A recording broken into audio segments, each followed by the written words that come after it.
할렐루야, 반갑습니다. 2020년 6월 24일 수요일 신성의 아침입니다. 오늘도 주님의 평강 여러분과 함께 하시길 주의 이름으로 축원합니다. 오늘 함께 할 찬송은 570장입니다. 주는 나를 기르시는 목자. 제가 가사 불러드릴게요. 주는 나를 기르시는 목자요, 나는 주님의 귀한 어린 양. 푸른 풀밭 맑은 시냇 물가로 나를 늘 인도하여 주신다. 주는 나의 좋은 목자, 나는 그의 어린 양. 철을 따라 꼴을 먹여주시니 내게 부족함 전혀 없어라. 2절, 예쁜 새들 노래하는 아침과 노을 비끼는 고운 황혼에 사랑하는 나의 목자 음성이 나를 언제나 불러주신다. 주는 나의 좋은 목자, 나는 그의 어린 양. 철을 따라 꼴을 먹여주시니 내게 부족함 전혀 없어라. 3절, 못된 짐승 나를 해치 못하고 거친 비바람 상치 못하리. 나의 주님 강한 손을 펼치사 나를 주야로 지켜주신다. 주는 나의 좋은 목자, 나는 그의 어린 양. 철을 따라 꼴을 먹여주시니 내게 부족함 전혀 없어라. 아멘. 정말 하나님이 우리의 영원한 목자이심이 늘 삶 속에 실감되지 않습니까? 오늘 우리에게 주시는 하나님의 말씀은 사무엘상 19장 8절부터 12절까지 말씀입니다. 함께 보시죠. 전쟁이 다시 있으므로 다윗이 나가서 블레셋 사람들과 싸워 그들을 크게 쳐 죽이매 그들이 그 앞에서 도망하니라. 사울이 손에 단창을 가지고 그의 집에 앉았을 때에 여호와께서 부리시는 악령이 사울에게 접하였으므로 다윗이 손으로 수금을 탈 때에 사울이 단창으로 다윗을 벽에 박으려 하였으나 그는 사울의 앞을 피하고 사울의 창은 벽에 박힌지라.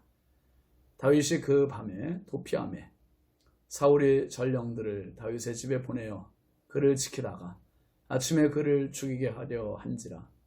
다윗의 아내 미갈이 다윗에게 말하여 이르되 당신이 이 밤에 당신의 생명을 구하지 아니하면 내일에는 죽임을 당하리라 하고 미갈이 다윗을 창에서 달아내리매 그가 피하여 도망하니라.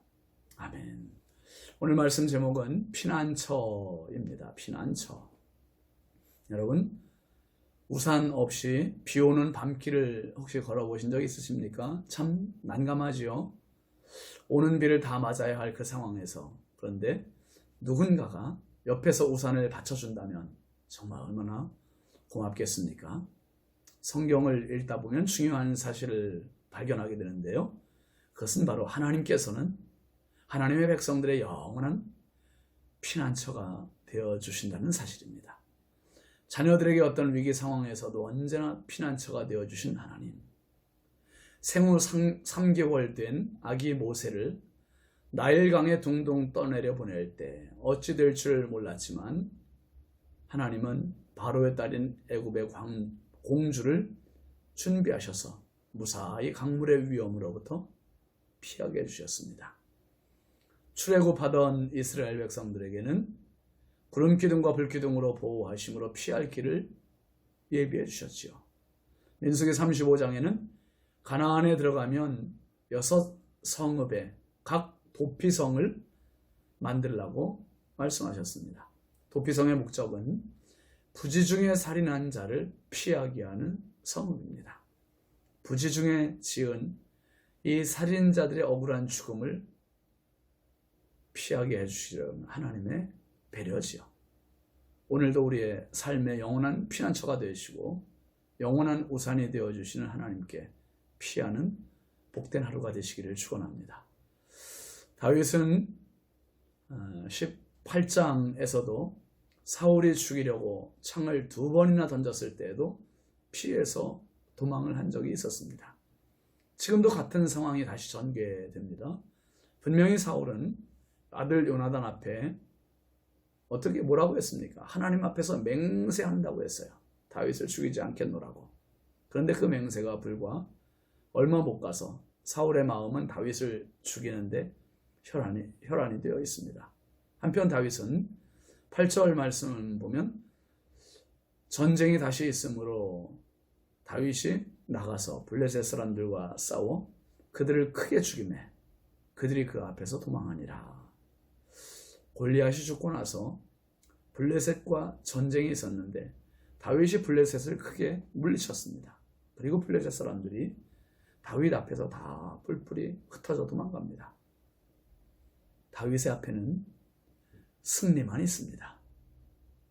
다윗의 능력이 아니라 그 실력은 하나님의 함께 하심 때문임을 기억하시기 바랍니다. 이렇게 전쟁에서 승리를 안겨준 다윗을 보는 사울 왕의 마음은 흐뭇함이나 기쁨이나 그런 것이 아닙니다. 사울은 다윗의 이런 승리가 그저 밉기만 합니다. 9절과 10절 말씀 한번 보실까요? 사울이 손에 단창을 가지고 그의 집에 앉았을 때에 여호와께서 부리신 악령이 사울에게 접하였으므로 다윗이 손으로 수금을 탈 때에 사울이 단창으로 다윗을 벽에 박으려 하였으나 그는 사울의 앞을 피하고 사울의 창은 벽에 박힌지라 다윗이 그 밤에 도피하매 그랬습니다. 여러분, 다윗이 얼마나 바쁩니까? 전쟁터에 나가서 전쟁해야지요. 또 그 피곤한 몸을 끌고 와서 사울 앞에서 또 수금을 타야 되죠. 지금은 그런데 사울에게는 수금 소리도 귀에 들어오지 않아요. 사울이 단창을 다윗에게 던져 벽에 박으려고 했습니다. 죽이려고 했습니다. 얼마나 섬뜩한 장면입니까? 분명히 자신을 죽이지 않겠다고 맹세까지 했던 왕이 지금 자기에게 창을 던졌으니 다윗은 정말 마음 탁 놓고 가서 있었을지 몰라요. 얼마나 놀랬겠어요. 사울의 창이 벽에 박히고 다윗은 그 밤에 도피했습니다. 이제 다윗은 더 이상 사울 앞에 있을 필요가 없고 있어서도 있을 수도 없습니다.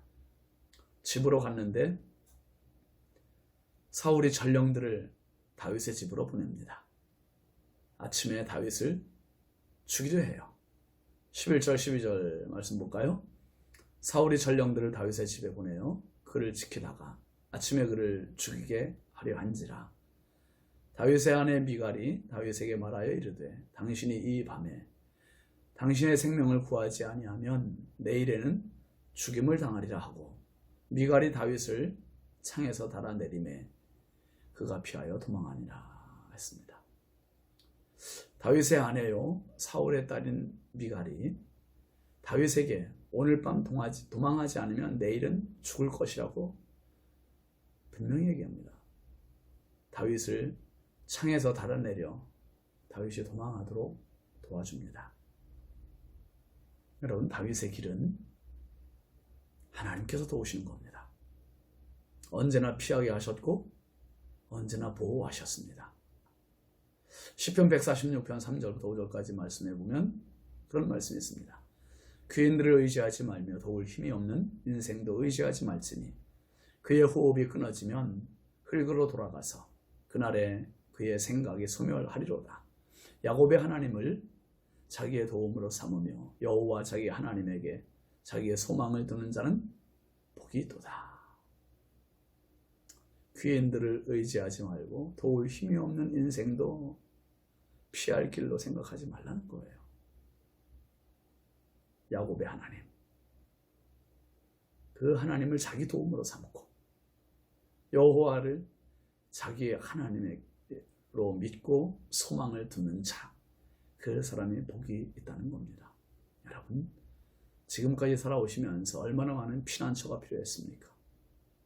얼마나 많은 위안처가 필요했습니까? 우리는 질병으로부터 완전히 노출되어 있고요. 사고에 방치되어 있고요. 위험에 노출되어 있는, 언제 어디서 어떤 사고, 어떤 위험으로부터 피해를 당할지 알 수 없는 그 모습이 바로 우리의 모습입니다. 유비무환이라는 말이죠. 미리 준비하면, 방비하면 우환이 없다는 거예요. 주님을 세상 끝날까지, 주님께서는 세상 끝날까지 우리와 항상 함께 있겠다고 약속해 주셨습니다. 다윗의 피난처가 되어준 주님께서 오늘 저와 여러분들의 질병으로부터의 피난처요, 사고로부터의 피난처요, 위험으로부터의 피난처요, 악한 사탄의 공격으로부터의 피난처가 되어주십니다. 영원한 피난처, 하나님의 손길, 성령의 도우심 속에 오늘도 믿음으로 승리하시는 복된 하루 되시길 주의 이름으로 축원합니다. 기도합시다. 거룩하신 아버지 하나님, 주의 크신 은혜와 사랑을 감사합니다. 얼마나 많은 위험, 질병, 사고가 우리 주변에 우리를 도사리고 있는지 알 수 없습니다.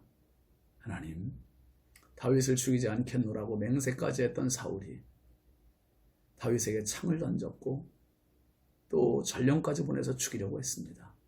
그러나 그를 피하게 하셨던 하나님, 사랑하시는 주님, 연약한 저희들을 지켜주시고 보호하여 주시사 영원한 저희들의 피난처 되어 주옵소서.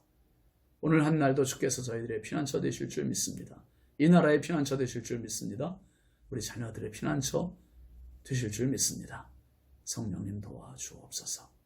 예수님의 이름으로 축복하며 기도합니다. 아멘. 오늘도 우리의 영원한 피난처 주님 품 안에서 승리하시기 바랍니다. 감사합니다.